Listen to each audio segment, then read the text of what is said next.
कथा शनिदेव का व्रत। एक समय में स्वर्ग लोक में सबसे बड़ा कौन के प्रश्न पर 9 ग्रहों में वाद विवाद हो गया। निर्णय के लिए सभी देवता देवराज इंद्र के पास पहुंचे और बोले, हे देवराज, आपको निर्णय करना होगा कि हम सबसे बड़ा कौन है। देवताओं का प्रश्न सुन इंद्र उलझन में पड़ गए। फिर उन्होंने सभी को पृथ्वी लोक में राजा विक्रमादित्य के पास चलने का सुझाव दिया। सभी ग्रह भूलोक राजा विक्रमादित्य के दरबार में पहुंचे। जब ग्रहों ने अपना प्रश्न राजा विक्रमादित्य से पूछा तो वह भी कुछ देर के लिए परेशान हो उठे, क्योंकि सभी ग्रह अपनी अपनी शक्तियों के कारण महान थे। किसी को भी छोटा या बड़ा कह देने से उनके क्रोध के प्रकोप से भयंकर हानि पहुंच सकती थी। अचानक राजा विक्रमादित्य को एक अपाय सूझा और उन्होंने विभिन्न धातुओं जैसी सोना, चांदी, कांसा, तांबा, शीशा, रांगा, जस्ता, अम्बरक व लोहे के 9 आसन बनवाए। सबसे आगे सोना, सबसे पीछे लोहे का आसन रखा। उन्होंने सभी देवताओं को अपने अपने आसन पर बैठने को कहा।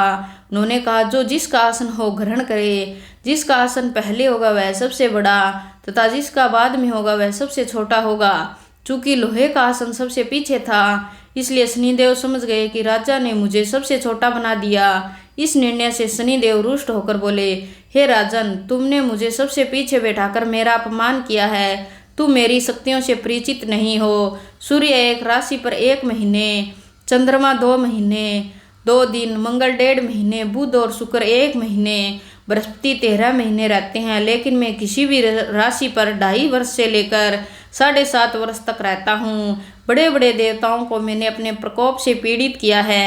अब तुम भी मेरे प्रकोप से सावधान रहना। इस पर राजा विक्रमादित्य बोले, जो कुछ भाग्य में होगा देखा जाएगा। इसके बाद अन्य ग्रहों के देवता तो प्रसन्नता के साथ चले गए, परंतु शनिदेव बड़े क्रोध के साथ वहां से विदा हुए। कुछ समय बाद राजा विक्रमादित्य पर 7.5 की दशा आई तो शनिदेव ने घोड़े के व्यापारी का रूप धारण किया। अच्छे घोड़ों के साथ विक्रमादित्य की नगरी पहुंचे। राजा विक्रमादित्य ने उन घोड़ों को देखकर एक अच्छे से घोड़े को अपनी सवारी के लिए चुनकर उस पर चढ़े। राजा जैसे ही उस घोड़े पर सवार हुए, वहां बिजली की गति से दौड़ पड़ा।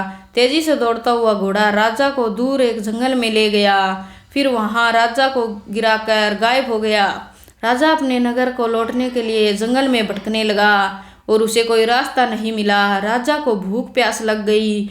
बहुत घूमने पर उन्हें एक चारवाहा मिला। राजा ने उसे पानी मांगा। पानी पीकर राजा ने उस चारवाहे को अपनी अंगूठी दे दी और उससे रास्ता पूछकर जंगल से निकलकर पास के नगर में चल दिए। नगर पहुंचकर राजा एक सेठ की दुकान पर बैठ गए। राजा के कुछ देर दुकान पर बैठने से सेठ की बहुत बिक्री हुई। वो भाग्यवान समझा और उसे अपने घर भोजन पर ले गया। सेठ के घर में सोने का एक हार खूंटी पर लटका हुआ था। राजा उस कमरे में छोड़कर सेठ कुछ देर के लिए बाहर चला गया। तभी एक आश्चर्यजनक घटना घटी। राजा के देखते देखते खूंटी सोने के उस हार को निगल गई। सेठ ने जब हार गायब देखा तो उसने चोरी का संदेह राजा पर किया। अपने नौकरों से कहा कि इस परदेशी को रस्सियों से बांधकर नगर के राजा के पास ले चलो। राजा ने विक्रमादित्य से हार के बारे में पूछा तो उन्होंने बताया कि खूंटी ने हार को निगल लिया। इस पर राजा क्रोधित हुए और उन्होंने चोरी करने के अपराध से विक्रमादित्य के हाथ पांव काटने का आदेश दे दिया। सैनिकों ने राजा विक्रमादित्य के हाथ पांव काटकर उन्हें सड़क पर छोड़ दिया। उठाकर अपने घर ले गया और उसे कोल्हू पर बिठा दिया। राजा आवाज देकर बैलों को हांफता रहता। इस तरह तेली का बैल चलता रहा और राजा को भोजन मिलता रहा। शनि के प्रकोप की 7.5 पूरी होने पर वर्षा ऋतु आरंभ हुई। एक रात विक्रमादित्य मेघ मल्हार गा रहा था। तभी नगर की राजकुमारी मनभाविनी रथ पर सवार उस घर के पास से गुजरी। उसने मल्हार सुना तो उसे अच्छा लगा और दासी को भेजकर गाने वाले को बुला लाने का कहा। दासी लौटकर राजकुमारी को अपंग राजा के बारे में सब कुछ बता दिया। राजकुमारी उसके मेघ मल्हार से बहुत मोहित हुई और सब कुछ जानते हुए भी उसने अपंग राजा से विवाह करने का निश्चय किया। राजकुमारी ने अपने माता पिता से जब यह बात कही तो वह हैरान रह गए। उन्होंने उसे बहुत समझाया, पर राजकुमारी ने अपनी जिद नहीं छोड़ी और प्राण त्याग देने का निश्चय कर लिया। आखिरकार राजा रानी को विवश होकर अपंग विक्रमादित्य से राजकुमारी का विवाह करना पड़ा। विवाह के बाद राजा विक्रमादित्य और राजकुमारी तेली के घर में रहने लगे। उसी रात स्वप्न में शनिदेव ने राजा से कहा, राजा तुमने मेरा प्रकोप देख लिया, मैंने तुम्हें अपने अपमान का दंड दिया है। राजा ने शनिदेव से क्षमा करने को कहा और प्रार्थना की, हे शनिदेव, आपने जितना दुख मुझे दिया है अन्य किसी को न देना। कहा, हे राजन, मैं तुम्हारी प्रार्थना स्वीकार करता हूँ। जो कोई शास्त्री पुरुष मेरी पूजा करेगा, कथा सुनेगा, जो नित्य ही मेरा ध्यान करेगा, चींटियों को आटा खिलाएगा, वह सभी प्रकार के कष्टों से मुक्त होता रहेगा, तब उसके सब मनोरथ पूर्ण होंगे। यह कहकर शनिदेव अंतर्ध्यान हो गए। प्रातःकाल राजा विक्रमादित्य की नींद खुली तो वह अपने हाथ पांव देखकर राजा को बहुत खुशी हुई। उन्होंने मन ही मन शनिदेव को प्रणाम किया।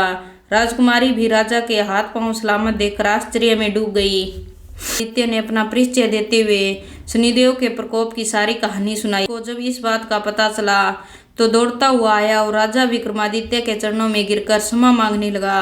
राजा विक्रमादित्य ने उन्हें क्षमा कर दिया, क्योंकि वह जानते थे कि यह सब तो शनिदेव के प्रकोप के कारण हुआ था।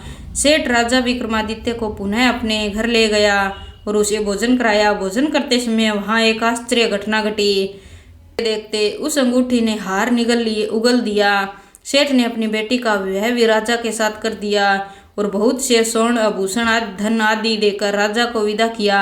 आदित्य राजकुमारी मन भाविनी और सेठ की बेटी के साथ अपने नगर वापस पहुंचे तो नगरवासियों ने हर्ष के साथ उनका स्वागत किया। अगले दिन राजा विक्रमादित्य ने पूरे राज्य में घोषणा कराई कि शनिदेव सब ग्रहों में सर्वश्रेष्ठ है। प्रत्येक क्षत्रिय पुरुष शनिवार को उनका व्रत करे और व्रत कथा अवश्य सुने।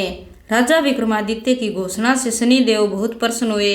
शनिवार का व्रत करने और व्रत कथा सुनने से शनिदेव की अनुकंपा बनी रहती है और जातक के सभी दुख दूर होते हैं।